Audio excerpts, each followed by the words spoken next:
I'm very excited to be with you here again today. It's Mensah Oteh, and I hope that you're well. First of all, let me start by saying how grateful I am that you've taken out some time to share the next few minutes with me. I hope that in the next few minutes I provide you with something of value, something that is beneficial and provides some level of wisdom and inspiration, motivation, information, or insight to helping you be who you want to be, do what you want to do, and have whatever you wish to have. If you've ever been overwhelmed by a particular desire you have, then I can assure you the next few minutes will be beneficial to you. And I want to share something that I recently really got to understand and appreciate. I've always been one of those people who dreams big. I set goals, massive goals, and so I've always been driven. But this year particularly, I had started the year with a very clear picture of everything I wanted to achieve and everything that I needed to achieve to consider my year to have been successful. And as I started the year, I started with a lot of enthusiasm, a lot of passion. I started with a lot of focus. And I still have all of that right now. But a couple of weeks ago, I realized when reviewing my progress on my goals, I realized that one of the goals I had set for myself was, it was a massive goal. It's one of those goals that you look at and you say, wow, this is big. I've always admired big dreams and big goals. Part of the reason I admire big goals is because I believe that you should set the kind of goals that make something of you to achieve it. I believed in the whole concept of what one thing would you dare to dream if you knew you could not fail. I've always been fascinated by how much you could push yourself to the edges of your perhaps comfort and exceed that comfort threshold. Because in many cases in my past, I've found that every time I've grown as a result of going beyond what I thought was acceptable. Just like training your muscles, if you put your muscles under pressure, if you put it under some calculated, intense training or stress, suddenly the muscles have to expand.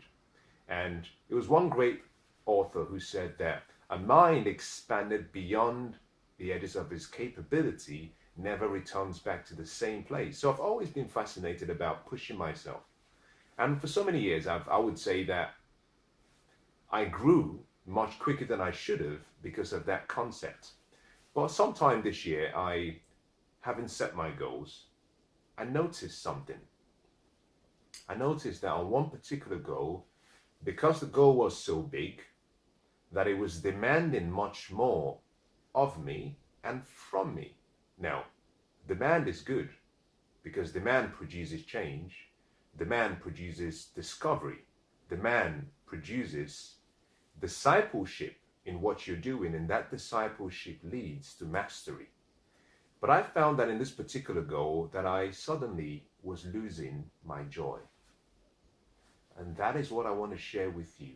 If you're a big goal setter, if you're an ambitious person, if you are very driven, you've got to be very careful because in some cases, the one thing that you want very much, that you believe will bring you the maximum amounts of joy and pleasure and excitement, will also be the source of your pain, the source of your unhappiness.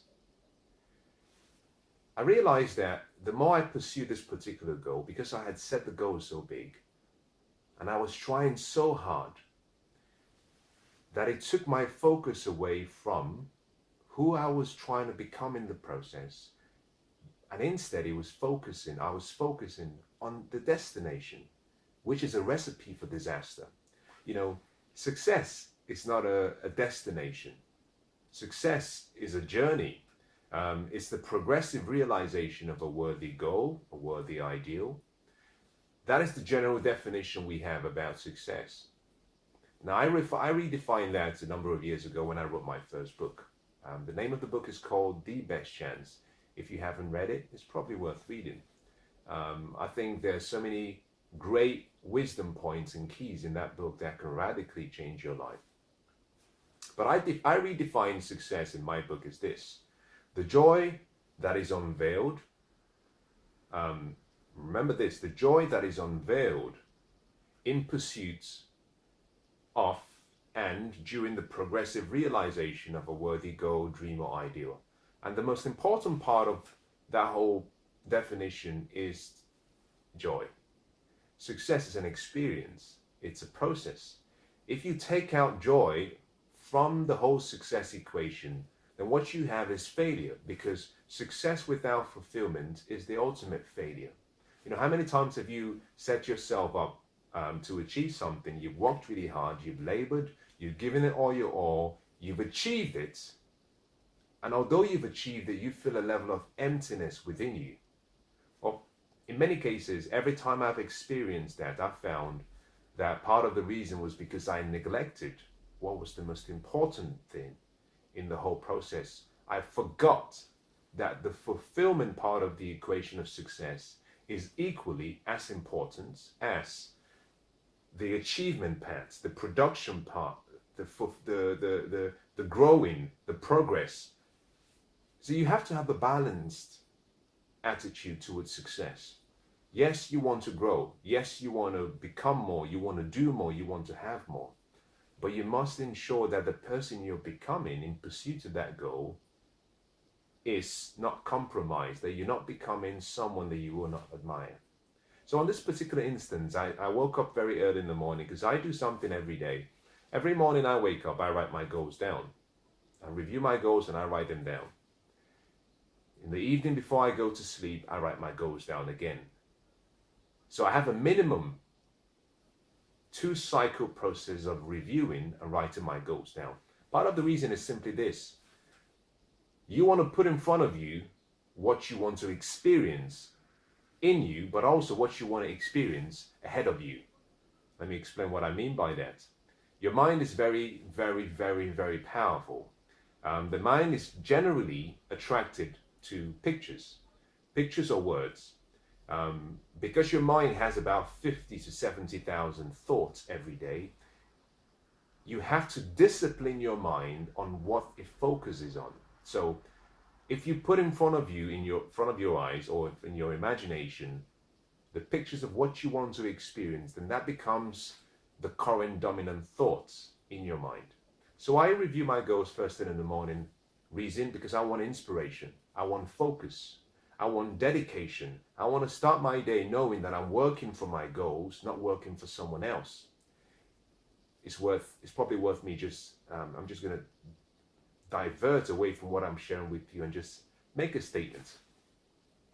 No matter who you are, no matter where you are in life, always remember that you are supposed to work for your goals, your outcomes, your results, your desires, and not another person.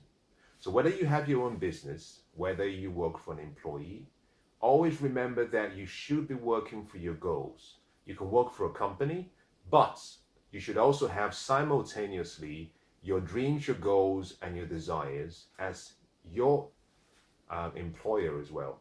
This simply means that you're not looking to make someone else's dreams a reality at the expense of yours.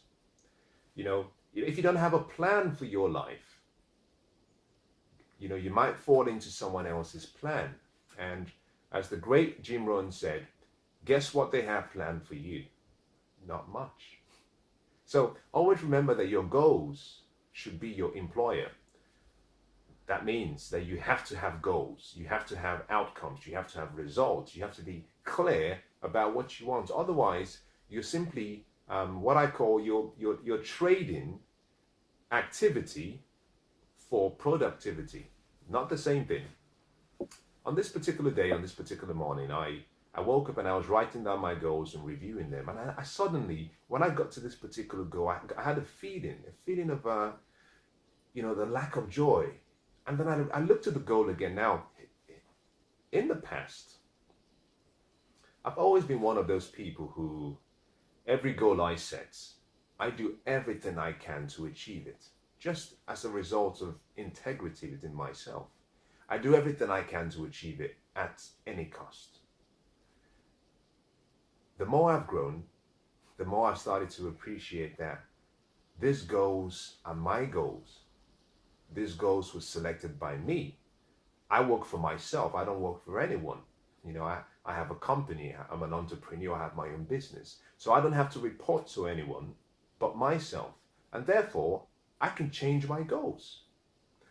And that is what I want to share with you today.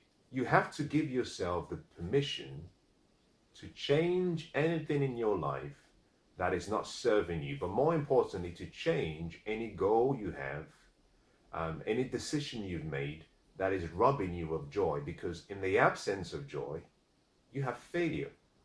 In the absence of joy, you lack fulfillment. And where there is no fulfillment, there is failure.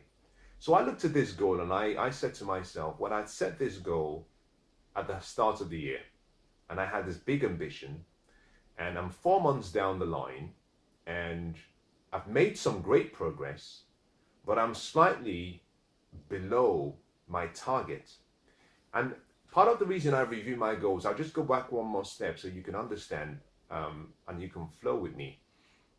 The second reason I review my goals in the evening is simply because you cannot manage what you cannot measure. I review my goals in the evening so I can see what progress I've made, so I can look for the feedback. Because at the end of every experience, you want to ask yourself 2 questions. What did I do right, and what could I have done differently? Reviewing your goals, what we call running the tapes again, is a process and an opportunity for you to reevaluate some of the decisions you've made and the actions you took, and to question and ask yourself whether your daily progress is moving you in the direction and at the pace to be able to achieve that goal within the timeline you set for yourself. So that's the second reason I review my goals in the evening. Or rather, that is the reason. Now, part of that reason also is simply because at the end of the evening, as you go to sleep, although your conscious mind goes to bed, your subconscious mind is still active. Now, your mind has what we call technically 3 parts. You have the conscious mind, you have the subconscious mind, and you have what we call the imagination. But we tend to just look at the 2, the conscious mind and the subconscious mind. Now, if you've ever seen or you can imagine an iceberg has about 1/7 of its whole size above water. 7/8, rather, it has about 1/8 of its whole size above water. 7/8 is below water, and that is probably the best analogy to define or explain how the mind works. 1/8 of your mind is your conscious mind. 7/8 is your subconscious mind. Your subconscious mind stores everything that comes through your mind and through your life. Interestingly, as you go to sleep, your subconscious mind doesn't go to sleep. It's still processing information. So part of the reason why I look at my goals in the evening is because I want my goals to be the dominant thoughts even while I'm asleep, should my subconscious mind be processing the information in my mind. So I looked at my goal and I said, well, I set this goal for myself, and at this point in time, it's causing me more, more pain than it's bringing me joy. So I took a pen and I struck it out. I didn't strike out the whole goal completely, but I struck out the key components that made that goal stressful. I simply reduced that goal by a percentage. I set myself a target and I simply said, okay, knowing what I know now, having achieved what I have achieved at this point of the year, and taking into account the remaining year, what could I possibly achieve? I worked out what the number was, and then I put a much bigger percentage. Part of the reason I did that was it's easy for you to simply choose a goal based on what you can achieve, but you don't grow. Like I said at the start, a mind stretched beyond its points of original place never returns back to the same position. So I put a 20-30% extra buffer But that was a recalculated amount now, not based on the original. As soon as I recalculated it, it became more realistic, because one of the criteria of setting goals, you don't want to set the goal so easy that you achieve it, but at the same time, you don't want to set it so high that you never see it. I also believe in, shoot for the moon, and even if you don't hit the moon, you can fall amongst the stars. I believe in that. And I also believe that some people fail in life because they set their goals too low and they achieve it. Yes. It's about finding the great equilibrium between both, where you simply say, what can I physically do? Taking into account my abilities, taking into account time, taking into account my wisdom, what I need to learn, what is realistic. Once you've defined that, then stretch yourself, because in many cases, like Albert Einstein said, we only use about 10% of our ability. By just stretching yourself by a small margin, you might find that you grow beyond where you would have thought was necessary. So I changed my goal, and I found that by the next day, I was happy again. I was happy, I was joyous. So the point I want to make in this video, as I summarize, is this. You only get one chance in life. This is meant to be an exciting adventure. This is meant to be a travel through life, whereby at the end we should look back and say, we had a great time, and that we had a blast, we made a difference in the world, and we discovered our real potential. That means that you have to become the master of your own destiny. You have to be the captain of your ship. You want to have people around you. You want to have influence of the great people and voices around you to guide you. But you must be the one who gets to choose how you live your life. You must decide for yourself, based on your life, based on what you believe your potential is. You must choose what is going to bring you joy, happiness, love, peace, but at the same time, what is going to help you grow, progress, develop, achieve, become the best that you can be. And if there is something in your life, if there is someone in your life, if there is something about your past that is holding you from feeling joyous and happy, I think it's time for you to sit down with a piece of paper and a pen and strike it true. Because anything that steals your joy is controlling your life. And any moment you find that what used to bring you joy no longer brings you joy, it means that you've lost sight of the reason why you had that in the first place. Always remember this: the goal is not the important thing. What is the most important thing is who you become, the character you develop, the skills you learn, the habits you form, the lifestyle you get to practice. It's who you become in pursuit of the goal that makes the goal worthwhile. Because the goal will come, once you've achieved it, you have to set another one. But the most important thing you have to ask yourself is, number one, did I sell out? Number two, did I grow? Did I learn? What did I gain from this journey? I believe that life is lived in moments, and life is a collection of experiences.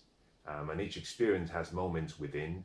And the beauty of life really is hidden in discovering and being present in every moment and seeing the great things about moments. And that includes your life and you learning and you achieving your goals. So whatever happens, always remember that you are the captain of your ship. You're the master of your life. Destiny has been designed to work in your favor. You've been engineered for success, but your destiny is not something that happens by chance. It happens by choice. You have to choose by carefully selecting the right ingredients in your life and keeping out the wrong ingredients. And in some cases, some of the wrong ingredients are some of your desires and your goals.